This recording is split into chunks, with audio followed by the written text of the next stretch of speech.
Baik, adik-adik sekalian, kita lanjutkan materi pembahasan kita. Kali ini kita mau membahas konsolidasi pada anak perusahaan yang dimiliki penuh. Ya, kalau minggu sebelumnya, pada sesi-sesi sebelumnya, kita juga sudah membahas bagaimana membuat atau menyajikan laporan keuangan konsolidasian apabila perusahaan induk mengakuisisi perusahaan anak pada nilai buku. Ya, namun kali ini kita akan membahas bagaimana kalau misalnya perusahaan induk itu mengakuisisi perusahaan anak tetapi nilai pembeliannya itu di atas nilai buku. Nah, coba kita review sekilas ya. Kalau minggu sebelumnya kita membahas kepemilikan penuh pada nilai buku, tapi kali ini kita akan membahas kepemilikan penuh kalau misalnya PT induk atau perusahaan induk mengakuisisi PT anak di atas nilai buku. Juga pada sisi sebelumnya kita sudah pernah membahas bagaimana menyajikan laporan keuangan konsolidasian sesaat setelah akuisisi ya. Maksudnya kita membuat laporan keuangan konsolidasian pada saat baru saja diakuisisi. Tentu yang ada hanya laporan posisi keuangan ya. Perusahaan induk memiliki laporan posisi keuangan, perusahaan anak juga memiliki laporan posisi keuangan, dan ini digabung menjadi satu, namanya laporan keuangan konsolidasian. Sementara laporan laba rugi belum berjalan ya, belum ada pada saat itu karena baru saja dibentuk ya. Oke, nanti yang jadi topik pembahasan kita adalah bagaimana kalau misalnya setelah berjalan satu periode ya, bagaimana penyajian atau membuat laporan keuangannya ya. Tentu di sana bukan hanya laporan posisi keuangan, tentu sudah ada laporan laba rugi ya, karena perusahaan induk sudah beroperasi selama satu periode dan sudah memiliki laba rugi. Perusahaan anak juga demikian, sudah beroperasi dan sudah memiliki laporan laba rugi, sehingga itu nanti akan dilaporkan. Kita akan nantinya akan membuat ada laporan posisi keuangan yang pertama, yang kedua kita membuat laporan laba rugi konsolidasian, yang ketiga kita akan membuat laporan saldo laba konsolidasian. Demikian juga dengan tahun kedua ya. Tahun kedua perusahaan induk sudah beroperasi dan sudah menghasilkan laba atau rugi. Perusahaan anak juga demikian, ada laba ruginya. Tentu di tahun kedua nanti perusahaan induk juga akan membuat laporan keuangan konsolidasian. Nah, sekarang yang jadi masalah ini ada pembelian di atas nilai buku ya, ada pembelian di atas nilai buku. Tentu kelebihan itu nanti akan dialokasikan ya, dialokasikan kemana hasil penilaiannya ya. Katakanlah ada kelebihan sebesar 50 juta. Ternyata perusahaan induk mengakui ada kenaikan nilai asetnya sebesar 50 juta. Padahal sebelumnya laporan keuangannya belum ada kenaikan, sehingga perusahaan induk berani membayar lebih 50 juta.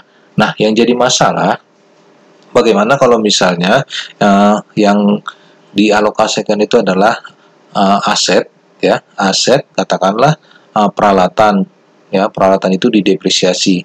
Tentu pada saat akuisisi peralatan itu diakui lebih atau direvaluasi ya, tetapi dia juga harus didepresiasi ya. Berarti tahun pertama didepresiasi dan tahun kedua juga didepresiasi. Nah, ini yang menjadi topik pembahasan kita nanti, bagaimana menyajikan laporan posisi keuangan atau laporan laba rugi apabila ada kenaikan di atas nilai buku ya. Oke, coba kita lihat ya. Kalau misalnya di awal periode atau pada saat akuisisi ya, perusahaan induk dan perusahaan anak masing-masing memiliki laporan posisi keuangan ya. Dengan demikian ya, ini laporan posisi keuangan sesaat sebelum kombinasi bisnis ya. Ada laporan posisi keuangan PT induk ya, yang terdiri atas kas, piutang, persediaan, dan seterusnya. Ada hutang obligasi, saham biasa, dan seterusnya. Demikian juga PT anak ya. demikian sudah tersaji. PT induk memiliki aset 1.100.000, sementara PT anak memiliki 500 ya. Kemarin kita sudah membahas bagaimana menyajikan laporan posisi keuangan pada sesaat setelah kombinasi bisnis atau sesaat setelah akuisisi. Nah, topik pembahasan kita kali ini bagaimana menyajikan laporan keuangan apabila ya perusahaan induk dan perusahaan anak sama-sama sudah beroperasi. Katakan dari tahun pertama tentu kita akan membuat laporan keuangan konsolidasian ya. Oke, kita ambil contoh ya. Katakan PT induk membeli semua saham biasa beredar PT anak pada tanggal 1 Januari 20X1 ya. 20X1 seharga 387.500. Nah, perhatikan adik-adik, kalau tadi kita lihat bahwa nilai saham biasa PT anak itu 200 dan saldo labanya 100, berarti total ekuitasnya adalah 300. Tapi kali ini perusahaan induk berani membayar seharga 387.500 ya. Oke. Harga beli di atas terdiri dari kas sebesar 300 juta dan wesel bayar 60 hari ya, sisanya ya sebesar 87.500 ya. Oke, kita akan asumsikan di sini ada kelebihannya 87.500. Oke, coba kita lihat ya. Tadi PT induk itu berani membayar 387.500, sementara nilai buku dari perusahaan anak adalah 300 ya, ini 300. Karena kepemilikan penuh atau kepemilikan 100%, berarti nilai buku yang dimiliki oleh induk itu adalah 300 juta. Berarti ada selisihnya sebesar 87.500 ya. Coba kita lihat ya. Dalam hal apa saja perusahaan induk itu mengakui adanya kelebihan 87.500 ya. Oke, coba kita lihat pada tanggal kombinasi bisnis, seluruh aset dan liabilitas memiliki nilai wajar yang sama dengan nilai buku, ya. Memiliki nilai wajar yang sama dengan nilai buku, kecuali, ya. Ini ada kecuali, ya.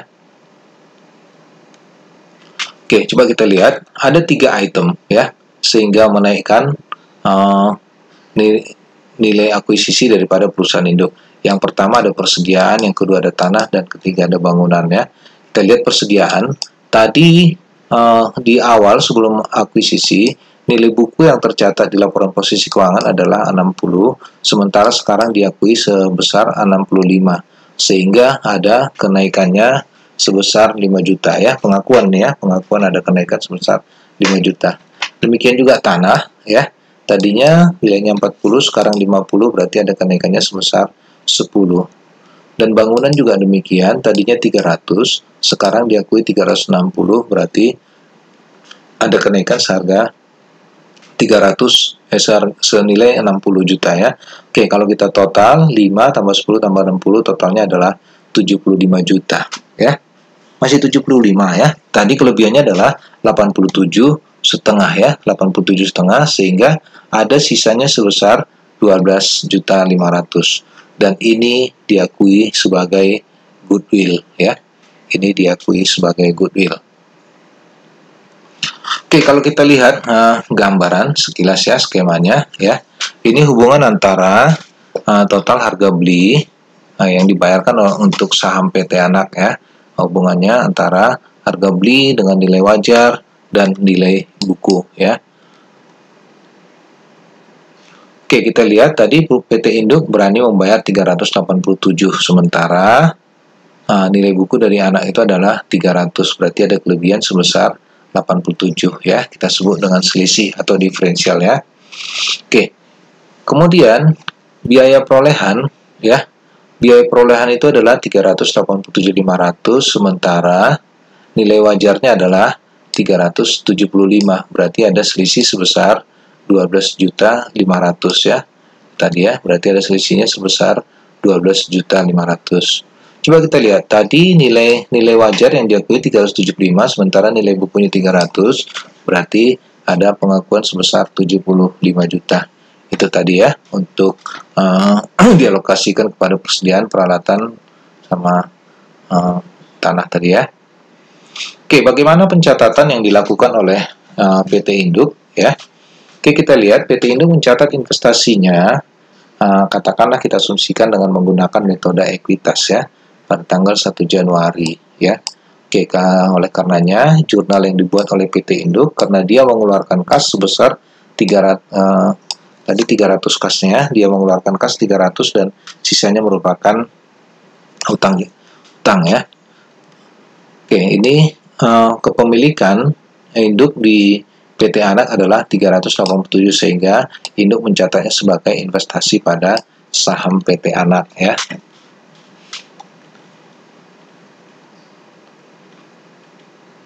Oke, kita lihat ya. Katakanlah untuk tahun pertama setelah kombinasi bisnis, PT Induk memperoleh laba bersih dari hasil operasinya sendiri sebesar 140 juta ya, dan membayar dividen sebesar 60 juta. PT Anak melaporkan laba bersih 50 dan membayar dividen 30 ya. Oke, dengan demikian bagaimana pencatatannya oleh Induk? Berarti pada saat PT Anak membagikan dividen ya, membagikan dividen sebesar 30, berarti PT Induk menerima kas 30 juta dan investasinya berkurang karena menggunakan metode ekuitas ya, dengan metode ekuitas ya. Coba kalau kita lompat kita lompat dulu. Kalau misalnya kita mencatat terlebih dahulu, katakanlah PT Anak melaporkan ada laba bersih 50, tentu kan PT Induk akan mencatat dia ada kenaikan investasinya sebesar 50. Nah, itu merupakan pendapatan dari PT Anak sebesar 50 ya. Kemudian PT Anak membayarkan dividen, berarti dia terima kas 30. Tadi ketika ada kenaikan, ada laba bersih di anak perusahaan, PT Induk sudah mencatatnya sebagai debit, berarti ada kenaikan investasi. Sekarang karena ada pengurangan 30, berarti PT Anak mengkredit investasi pada saham PT Anak sebesar 30.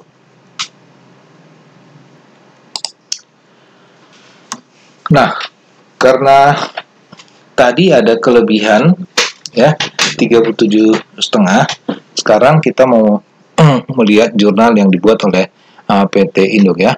Oke, katakanlah seluruh persediaan yang terkait dengan persediaannya telah terjual selama tahun 20X1 ya, tidak ada tersisa di akhir tahun. Gedung dan peralatan memiliki sisa masa ekonomis 10 tahun sejak tanggal kombinasi bisnis.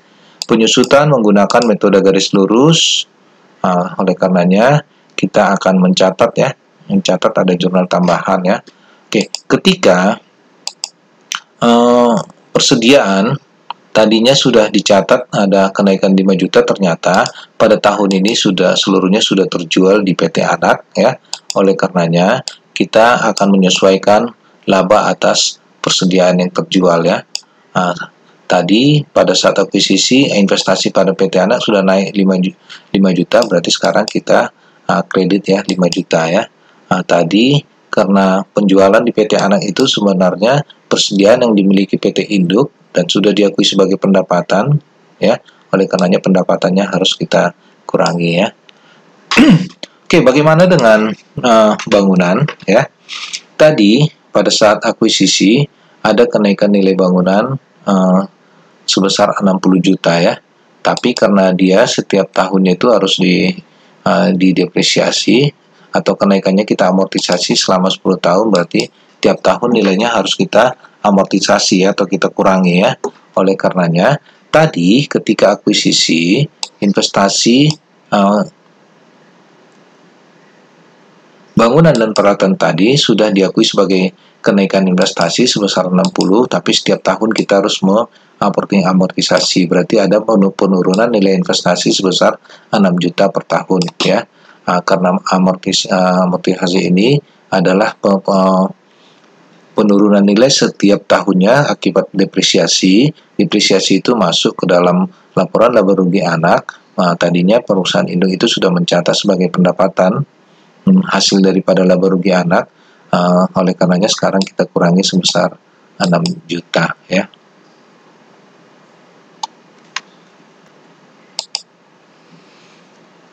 Oke, tadi kita sudah akui bahwa ada kenaikan daripada nilai asetnya itu sebesar 12.500.000 itu kita akui sebagai goodwill ya. Karena goodwill tadi kita asumsikan memiliki masa ekonomis 5 tahun, oleh karenanya dia harus diamortisasi setiap tahunnya ya. Karena nilai goodwill tadi 12.500.000 berarti setiap tahun dia harus kita amortisasi ya. Kita katakan kita pakai garis lurus ya. Oke. Karena tadi nilai goodwill sudah kita akui sebagai kenaikan investasi, maka sekarang kita harus menguranginya setiap tahunnya ya, mengurangi sebesar 2.500.000 ya. Karena goodwill, penurunan nilai goodwill itu kita akui tadi sebagai biaya amortisasi goodwill, sudah masuk ke dalam laba rugi perusahaan anak, dan itu sudah ditransfer ke perusahaan induk dan diakui di perusahaan induk sebagai pendapatan dari PT anak. Oleh karenanya ini harus kita kurangi sebesar 2.500.000 ya. Oke, kita lihat ada dua ya jurnal pertama pada kertas kerja untuk mengeliminasi laba dan dividen dari anak perusahaan ya. Oke, tadi sudah sempat kita akui bahwa PT Induk mengakui dividen ya sebesar 30. Sekarang kita harus membuat eliminasi ya. Eliminasi sehingga dividen harus kita kurangi sebesar 30. Sementara pendapatan PT anak itu harus kita kurangi sebesar 36.500 ya. Coba kita lihat pendapatan ini diperoleh dari mana. Nah, coba kita lihat.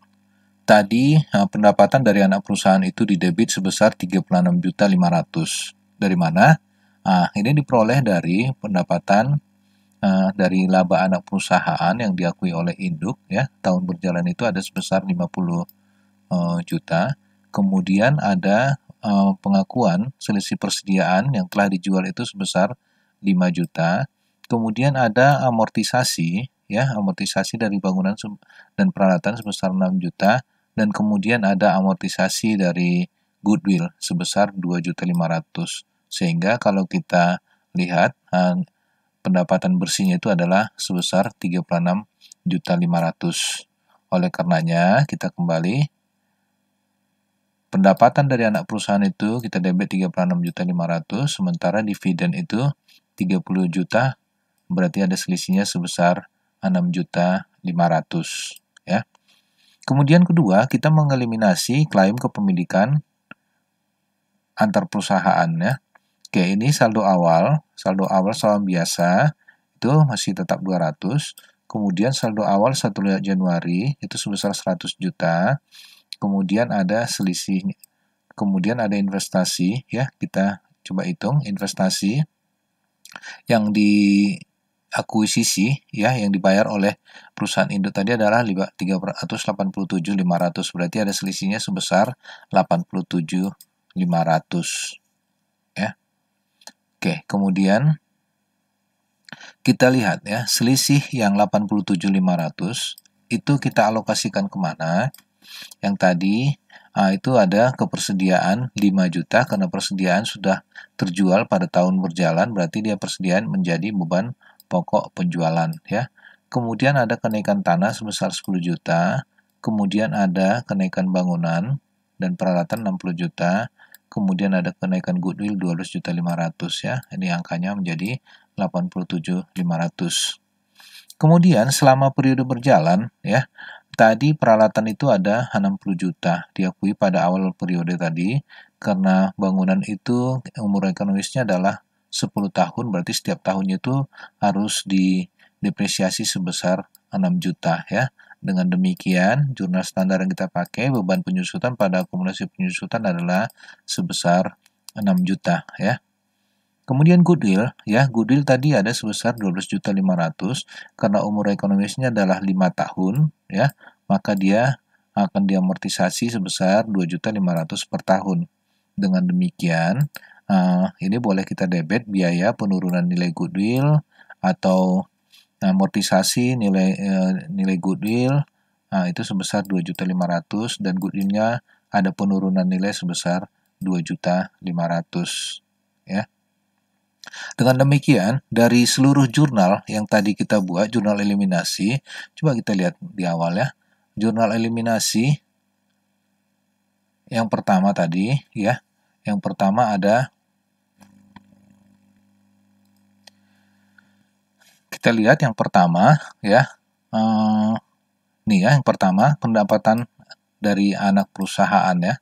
Kita jurnal eliminasi pendapatan kita debit 36, dividen 30, dan investasi pada saham berkurang sebesar 6.500.000 ya. Oleh karenanya jurnal 29 ya, kita debit pendapatan dari anak perusahaan itu 36.500, kemudian kita kredit tadi ya, dividennya 30 dan selisihnya ada 6.500.000 ya.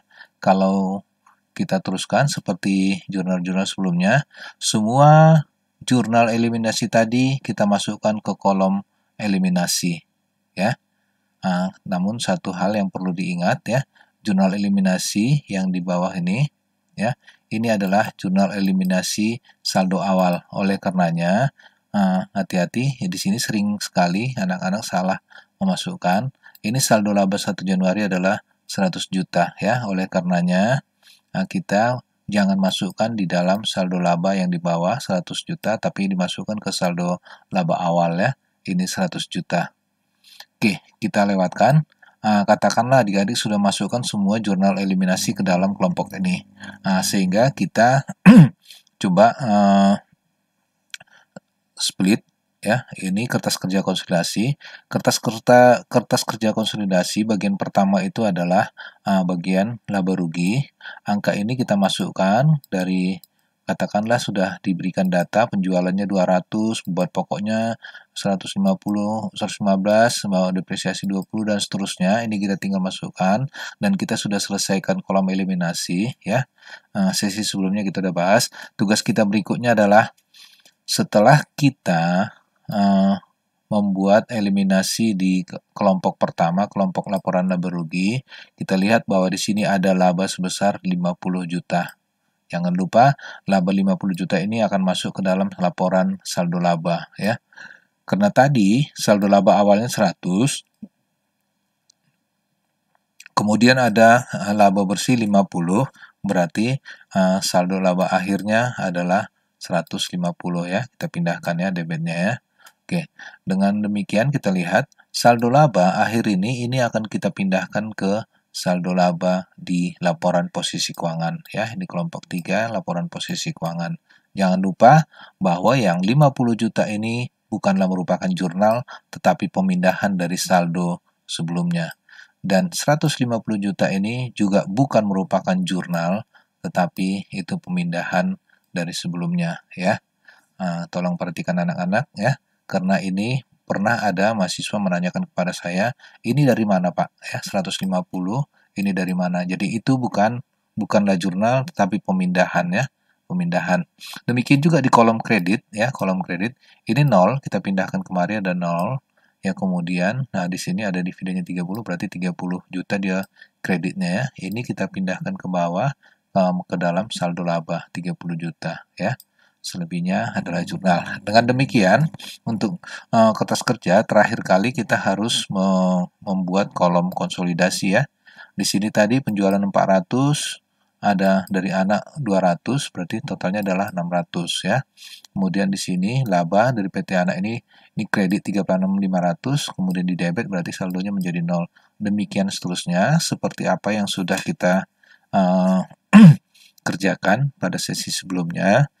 Kita anggap sudah lewat. Sekali lagi saya mau pastikan di sini ada pemindahan. Ini adalah saldo ya. Merupakan laba bersih ya. Laba bersih dari konsolidasinya. Ini akan kita pindahkan ke dalam saldo laba. Saldo labanya tadi 300. Kemudian yang bertambah adalah 176.500, berarti siap untuk dibagi adalah 46.500, kemudian ada dividen 60, berarti saldo laba akhir adalah 416.500. Kemudian ini kita pindahkan ke bawah ya, 416.500, dan selebihnya tugas kita seperti sesi sebelumnya, ini kita tinggal pindahkan aja, dan tolong perhatikan angka di total debit ini harus sama dengan total kredit ya. Itu kertas kerjanya ya. Dengan adanya kertas kerja ini berarti kita tinggal membuat laporan keuangan ya. Laporan keuangan yang pertama kita akan membuat laporan posisi keuangan ya, laporan posisi keuangan. Oke, ini kita tinggal masukkan aja kas dari laporan dari kertas kerja ya, seperti minggu-minggu sebelumnya kita masukkan 197.500, piutang usaha 125 ya, seperti kita lihat di sini. Kasnya 197.500, piutang usaha 125, persediaan 175 dan seterusnya. Oleh karenanya kita tidak kesulitan lagi membuat laporan posisi keuangan. Tapi sekali lagi anak-anak tolong diperhatikan, setiap membuat laporan keuangan ada 3 baris di atas. Yang pertama adalah nama perusahaan, kedua judul laporan, dan ketiga masalah waktu ya. Ini penanggalan ya. Oke, laporan keuangan yang kedua ya, itu namanya laporan laba rugi ya. Oke, ini ada 3 baris juga, nama perusahaan, judul laporan, dan penanggalannya. Tolong perhatikan bahwa untuk laporan posisi keuangan itu harus selalu pakai per 31 Desember atau 31 Desember aja cukup, karena laporan posisi keuangan menggambarkan seluruh saldo-saldo, aset, liabilitas, dan likuiditas pada tanggal tertentu. Sementara laporan laba rugi itu adalah laporan yang menggambarkan pendapatan dan biaya-biaya selama satu periode ya. Kalau katakan berarti 31 Desember berarti periodenya adalah 1 Januari sampai 31 Desember. Oleh karenanya baris ketiga itu tolong jangan sampai salah untuk periode yang berakhir 31 Desember 20x1 ya. Angka ini kita ambil dari kertas kerja dan kemudian kita peroleh laba bersihnya adalah 175.500. Dan yang ketiga kita membuat laporan saldo laba konsolidasian ya. Oke, ini juga dari kertas kerja. Tadi ada saldo laba awal 300, kemudian bertambah karena ada laba bersih selama tahun berjalan 176.500, berarti siap untuk dibagi 476.500. Kemudian ada pembagian dividen 60, berarti saldo labanya adalah 416.500. Ya, demikian adik-adik yang bisa saya sampaikan untuk materi kali ini mengenai akuisisi kepemilikan penuh di atas nilai buku untuk tahun pertama. Dan video ini kita split supaya jangan terlalu panjang. Untuk berikutnya silakan adik-adik lihat video tutorial saya selanjutnya mengenai akuisisi kepemilikan penuh di atas nilai buku pada tahun kedua. Terima kasih telah menonton video saya. Klik like and share pada video ini. Bila video ini bermanfaat bagi adik-adik sekalian sebagai alat bantu dalam proses belajar mengajar, khususnya di bidang akuntansi. Dan jangan lupa support channel ini dengan cara menekan tombol subscribe dan tombol lonceng agar channel ini semakin berkembang dan semakin banyak orang yang terbantu dengan video pembelajaran ini.